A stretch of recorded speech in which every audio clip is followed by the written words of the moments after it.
Mungkin sedikit sebelum itu Mas. Oh, ada tambahan Iya, lagi. baik. Ada satu hal yang terkadang teman-teman di lapangan sedikit perlu diluruskan bahwa ketika mereka berbicara eco farming, seringkali menganggap bahwa hilangkan pupuk anorganik, hilangkan pupuk urea, hilangkan pupuk TSP atau NPK. Nah, saya di dalam riset yang kita lakukan, saya ingin menegaskan bahwa belum ada rekomendasi bahwa anorganik itu hilangkan 100% kecuali mereka yang mau bertani organik. Jadi kecuali mereka memang berniat organik, Betul. maka sebenarnya dia tidak perlu menghilangkan pupuk lainnya. Iya. Dia tetap bisa gunakan. Iya, tetap digunakan. Jadi memang saat ini perlu sahabat-sahabat semua pahami bahwa kondisi kita untuk pupuk subsidi yang disebarkan ke petani memang belum mampu dipenuhi secara keseluruhan oleh pemerintah ya. Jadi kita saat ini per tanggal hari ini 26 April ya, itu kita baru mampu menyediakan kurang lebih sekitar 9 juta ton. Ya, kalau Pak Menteri kemarin menyampaikan bahwa dari RDKK yang diajukan oleh petani itu kurang lebih kebutuhan mereka 28 juta. Sehingga sebenarnya kita bukan langka pupuk di lapangan, bukan, tetapi kekurangan.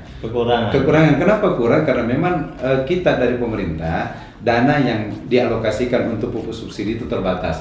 Karena perlu diingat bahwa pupuk subsidi memang untuk masyarakat yang memang layak mendapat subsidi, ya masyarakat kurang mampu gitu ya. Nah, oleh karena itu teman-teman yang memasarkan mitra eco farming sekali lagi bahwa untuk mencegah terjadinya stagnasi produksi atau mungkin bukan cuma stagnan tetapi bisa jadi turun, untuk langkah awal jangan pernah rekomendasikan hilangkan pupuk anorganik. Ya, kalau misalnya di dalam prosesnya ternyata tanahnya sudah bagus ya, maka memang salah satu syarat bagi teman-teman yang memasarkan eco farming ini, tolong miliki kemampuan untuk mengukur kualitas tanah. Ya, saya kira ada banyak cara. Salah satu diantaranya adalah mengetahui melalui bolam lampu itu yang sering dipraktekkan teman-teman. Ya, nah kalau misalnya tanah sudah bagus, ya karena untuk melakukan budidaya yang bagus tanpa lagi menggunakan pupuk anorganik segala macam, kita membutuhkan kurang lebih seorganik kisaran antara 4-5%. Artinya dengan kondisi saat ini baru di kisaran bahkan kurang dari 2%, itu memang butuh kerja ekstra. Nah, yang kedua, saya ingin menyampaikan juga, tolong para mitra menyarankan kepada petani agar memanfaatkan bahan organik di sekitarnya, Mas. Jadi kalau misalnya ada jerami, jangan dibakar, tetapi manfaatkan, kembalikan ke lahan sawah. Nah, ini berita gembiranya nih, subhanallah. Di pupuk eco farming ini hasil pengujian yang kita lakukan, bakteri perombak organiknya sangat tinggi. Perombak bahan organik. Jadi kalau misalnya ada tumpukan-tumpukan sisa hasil panen dalam bentuk jerami-jerami tadi, disebarkan saja, lalu kemudian encerkan eco farming, lalu disemprot, ini akan mempercepat proses pengomposan bahan organik. Jadi dengan adanya bahan organik yang kita tambahkan ini semakin membantu petani memperbaiki kualitas tanah. Nah, ketika kualitas tanah semakin bagus, jerami dikembalikan, itu nanti petani potensinya tidak perlu lagi pakai pupuk K, ya, karena jeraminya sudah cukup. Nah, K-nya didapat dari jerami tadi. Dari jerami tadi. Nah, ditambah lagi dengan mikroba-mikroba positif yang ada di eco farmingnya. Nah, kemudian selain pemanfaatan bahan organik, ya memang kita harapkan bahwa penguatan teman-teman memberikan pendasaran itu menjadi salah satu kunci supaya mikroba yang ada dalam eco farming ini bisa bekerja lebih awal untuk pendasaran itu seperti apa? Nah, pendasaran itu maksudnya sebelum tanam. Sebelum tanam. Jadi ada rekomendasi yang sudah kita berikan, misalnya gunakan 6 tub sebelum tanam, ya. Oh, iya. Nah, jadi 6 tub ini bisa diencerkan dengan 1 liter, bisa juga diencerkan dengan masing-masing 1 liter kalau lahan kecil. Yeah. Nah, bagaimana cara menghitung kalau misalnya, Pak, saya hanya lahan saya misalnya 1000 meter, tapi kalau saya pakai 6 kan terlalu banyak. Yeah. Nah, jadi caranya 1000 meter ini, satu tub ini kita encerkan, lalu kemudian setiap satu tangki itu dikali 50. Jadi kalau misalnya 6 tub berarti 6 kali 50, berarti ada 300 mili. Berarti dalam satu tangki itu berikan 300 mili ke dalam tangki, lalu kemudian dipakai untuk menyemprot tadi 500 meter persegi. Jadi kalau dia hanya 1000 meter, berarti kita hanya butuh 2 tangki.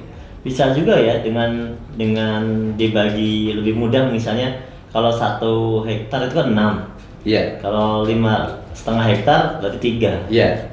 Betul. Ya kan? Lebih Iya. mudah, kita cukup gunakan 3. Iya. Artinya bisa dibagi eco farmingnya. Iya, betul. Bisa. Nah, tadi kalau misalnya lahannya kurang dari setengah hektar, tadi saya contohkan 1000 meter kan? Berarti 1,5. Nah, dia hanya menggunakan 1000 meter, dia hanya butuh 600 mili, Mas. 600 mililiter untuk setelah diencerkan yang 1 liter itu dia pakai 600 mili untuk pendasaran di tanah. Nah, saya kira mungkin itu. Kemudian tambahan ini, berarti Iya. kan tadi kan dikatakan bahwa pengurai organiknya kan sangat kuat, sangat Iya. tinggi kan. Nah, berarti sangat tepat sekali sebenarnya kalau misalnya tadi kan jerami itu memang bisa kita manfaatkan. Iya. Tapi kalau misalnya mereka juga menyediakan pupuk kandang, Iya. apakah itu sebenarnya sangat disarankan atau enggak? Sangat disarankan. Jadi sekarang ini kami dari Kementerian Pertanian itu sangat berupaya bagaimana supaya masyarakat secara umum ini kembali memaksimalkan bahan organik kembali ke tanah. Jadi bahan organik itu yang mana saja? Ya kotoran ternak ya, atau pupuk kandang, kemudian limbah-limbah di sekitar kita seperti sampah-sampah dedaunan. Nah, kemudian kalau yang sudah ada di sawah ya sisa hasil panen jeraminya itu sebaiknya dikomposkan, lalu kemudian ditebarkan di sawah. Nah, bagaimana cara pengomposan? Sekali lagi, di sini sudah ada bahan mikroba perombaknya. Ini saja dipakai. Berarti cukup mereka tebarkan, Ya. gunakan Ya, jadi eco farming. ya, jadi kalau di pengomposan itu yang bagus para sahabat sekalian bahwa buat mal yang 1 meter persegi, pupuk kandang, berbagai jenis daun-daunan di situ. Atau dimasukkan 1 drum gitu bisa ya? Bisa juga, tetapi yang mudah kalau di petani itu di alam terbuka kan. Oh, Ya, di tanah. ya, jadi buat mal dari bambu saja, misalnya bambu 1 meter persegi, tinggi 1 meter, nah turunkan semua ke situ. Tetapi ingat setiap lapisan 20 sampai 30 cm disiram. Nah, jadi kita secara berlapis setiap 20 sampai 30 cm siram sampai ketinggian 1 meter. Habis itu, setelah itu kemudian tutup dengan plastik rapat. Nah, nanti 1 minggu kemudian dia sudah akan turun, volumenya akan turun. Nah, biasanya 3 minggu dia sudah bisa dipakai. Kira-kira berapa eco farming yang bisa kita gunakan?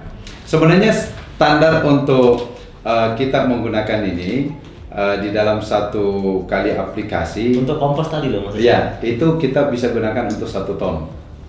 Ya, 1 ton ini, 1 ton bahan organik. 1 ton bahan bisa kita gunakan cukup 1 Ya, aja ya?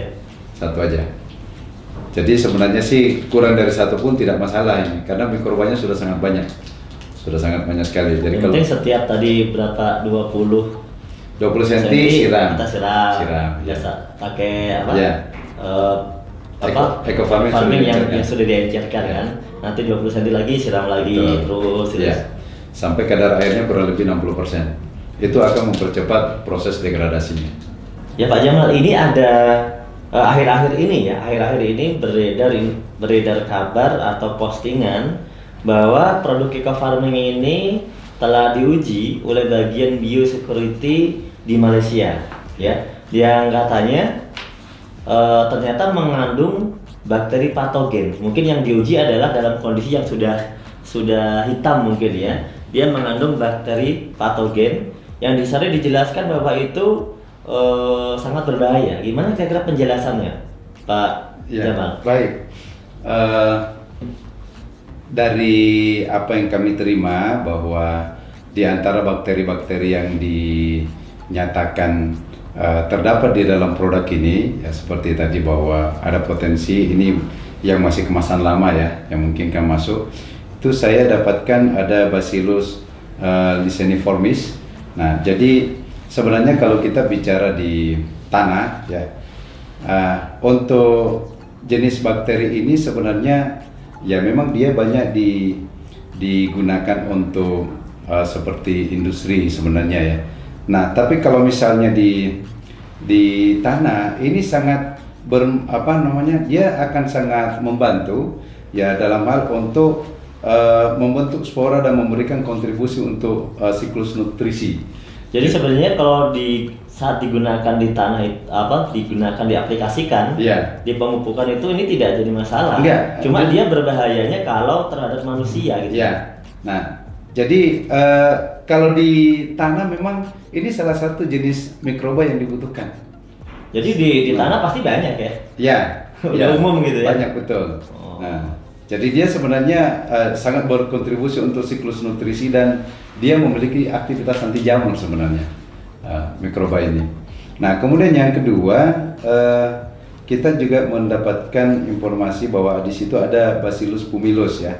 Nah, jadi ini sebenarnya dalam beberapa penelitian yang kami dapatkan bahwa dia mampu mensekresikan enzim selulosa untuk mendegradasi selulosa menjadi glukosa. Jadi dia sangat penting juga khususnya dalam proses fermentasi juga sangat bagus.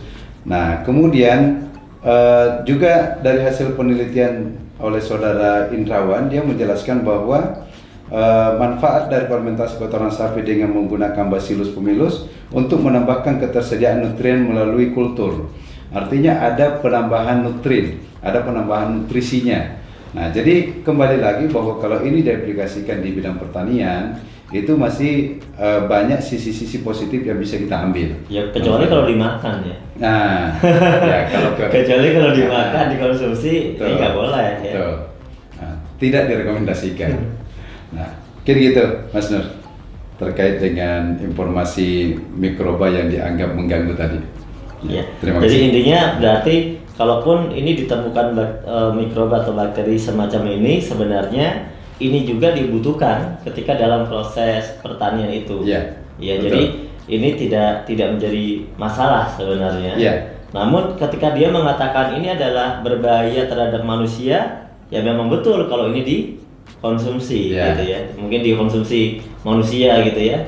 Berarti ini, dan kami memang tidak disarankan untuk ini dikonsumsi karena ini pupuk bukan makanan.